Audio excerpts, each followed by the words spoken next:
Yo, what's up YouTube? Dragothien Gaming coming back with another Rise of Kingdoms video, and today we have new Archer, not leaks, these are confirmations. We have new Archer commanders that are going to be joining Rise of Kingdoms. We have our next Prime commander, so we had Scipio Prime. This kind of reminds me of Transformers. Rise of Kingdoms times Transformers. Whatever. We have the new commanders. This is going to be on the official ROK forums when you click into game. So without further ado, let's go ahead and check them out.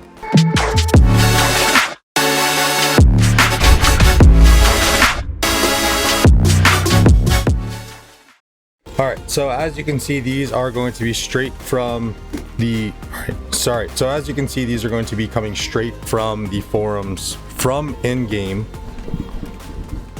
So we're going to be going over Boudica Prime, and also Henry V. They are going to be our new Archer additions into Rise of Kingdoms.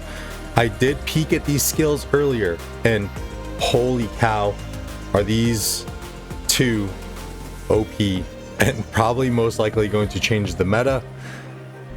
Let's get into it. Oh my lordy. All right, so it's going to be a little bit blurry on screen potentially, but again, you guys can just go right into the forums and kind of follow along with me if you want. And I'm also going to be reading them out. So we are going to have Boudica Prime. She is going to be the next one of the next legendary commanders, along with Henry V. She's going to be an Archer, versatility, and skill damage commander. First skill, Revenge of the Iceni. Rage requirement 1000. Deals direct damage to the current target all the way up to 2300, and increases their skill damage taken by 35%, reduces their march speed by 30% for 3 seconds. So obviously very nice nuke. We're kind of seeing that trend ever since Nevsky came out, and then we also have Scipio and Flavius, who also have above 2k nukes. So that is something that is definitely trending within Rise of Kingdoms. The skill damage taken increased is a very nice debuff.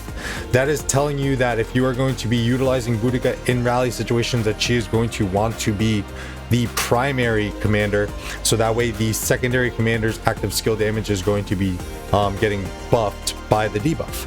And then if you're in the field with her, march speed reduction by 30% for 3 seconds is always very nice.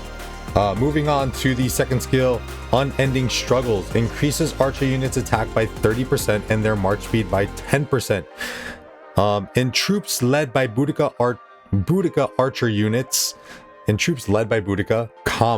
Lilith, Archer units defense increases by 30% when the troop has fewer than 80% of units remaining. So they're going to be getting a default 30% attack damage, 10% increased march speed, very nice. And then once they dip below 80%, 30% defense bonus. Now, if you're in a rally situation and you just kind of trickle underneath that 80%, which is kind of usually always going to happen, especially in Season of Conquest, when your reinforcements are a little bit shaky at times because you have all these really big march capacities that are expanded due to crystal technology. It's going to happen rather quickly. So for the duration of the rest of the battle, you're going to have that 30% defense bonus, and then in the field even, it's very nice to just, you know, obtain a 30% defense bonus, especially since archers are relatively targeted pretty quickly. Third skill, Blessing of the Forest, is passive skill, of course. Reduces skill damage taken by troops by 35% while on the map. So this is on the map, rally situation, open field only. This does not take into effect in garrison situations.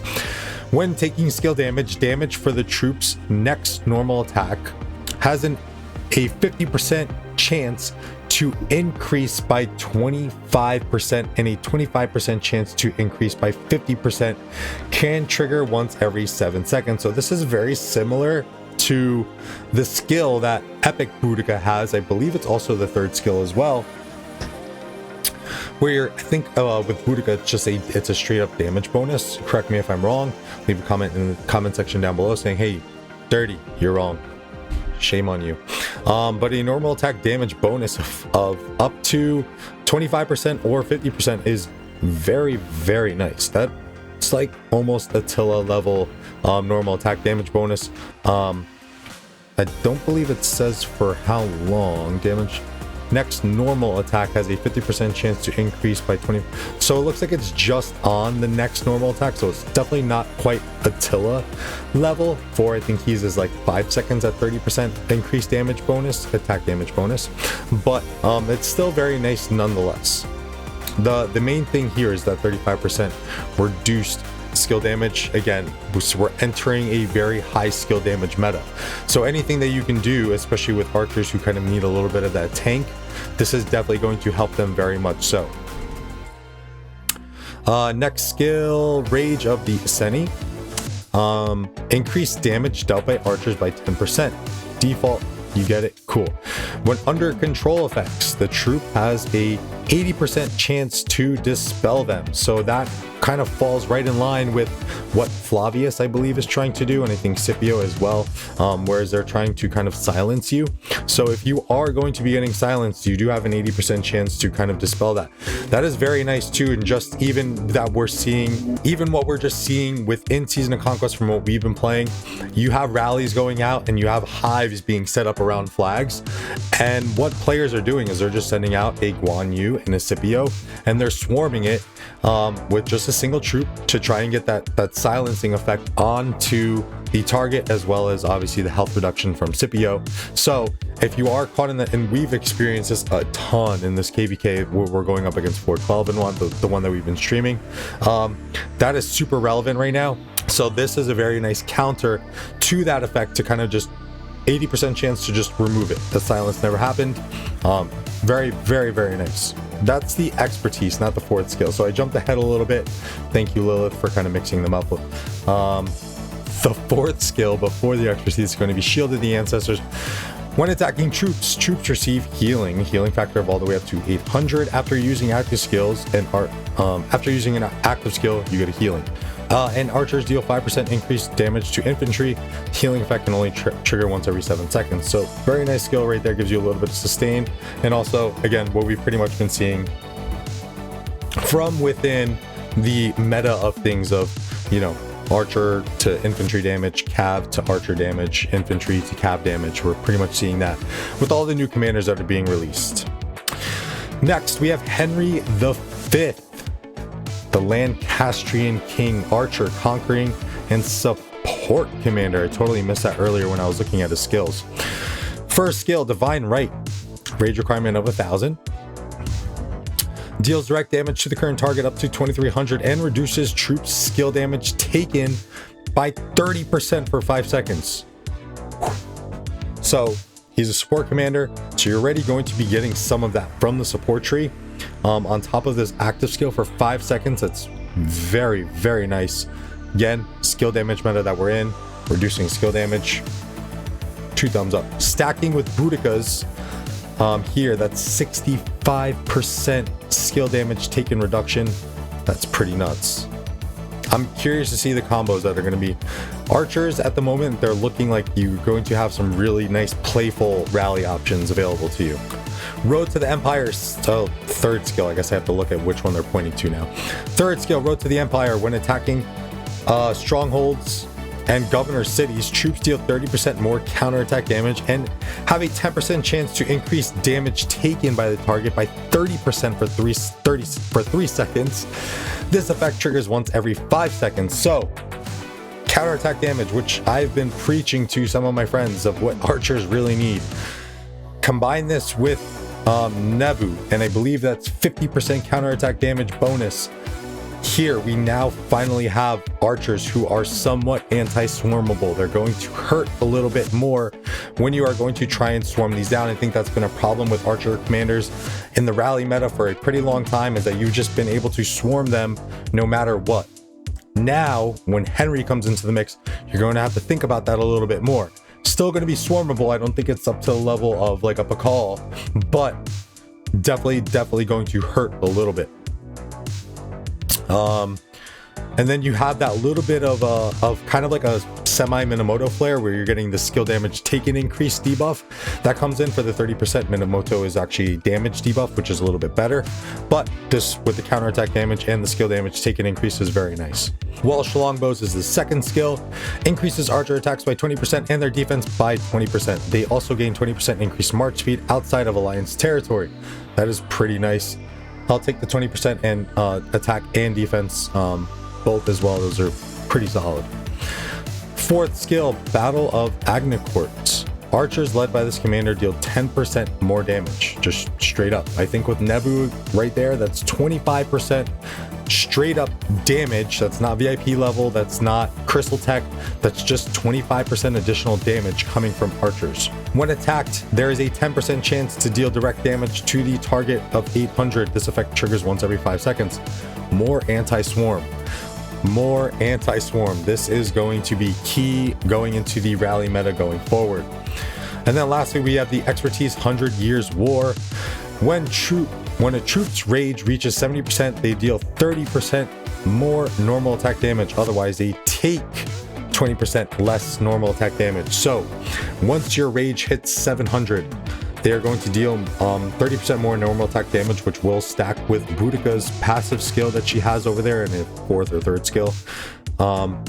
If you aren't at that 70%, then I guess you're going to take 20% less normal attack damage, which is very nice. The archers need a little bit of that tankiness. All in all, these guys are looking pretty solid, man. I think Henry is definitely going to be utilized due to his counterattack damage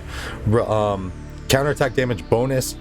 I'm curious to see what kind of metas we're going to come up with. As I kind of mentioned while I was getting into Henry, you can get pretty playful with any one of these combos. You can go Gilga, you can probably go Gilga Boudica. You can go, or no, you want Boudica primary. You can go Boudica primary with Gilga, with Nebu, with Henry. You can go Henry with a support tree, which I don't know if I would actually suggest. It's been a while since we've seen a support commander be kind of meta in the rally game. I think the last one was pretty much Saladin. I think you want to opt for either the attack tree or the skill damage tree. But either way, you can mix in Henry, Gilga, Boudica, Nebu, and then you can go Nebu, Boudica, Henry, Nebu, Henry. They're very interchangeable here, I think, depending on the scenarios that you're facing. I think if you are going to be running into more Flaviuses, I think you're going to see more of Henrys and less of the Boudicas, and obviously less of the Gilgas, maybe even too. I don't know. But it's going to be pretty interesting to see how these commanders pair out, both for open field and for rally. I mean, I think both of these commanders are pretty good. With Henry being a support tree commander, I already like him a lot more than a Monotori in the field. So we're definitely going to have to see. I think I like both of these commanders very much so on paper. I think from what we've seen in the last few commander releases, I think out of the 6, 5 of them are must-haves. So Nevsky, definitely a must-have. Bert, not so much a must-have. He's more or less, if you are a Cav-specific player and if you're trying to be focused in Cav, to have that 5th Cav march, as I am. But he's definitely not super necessary.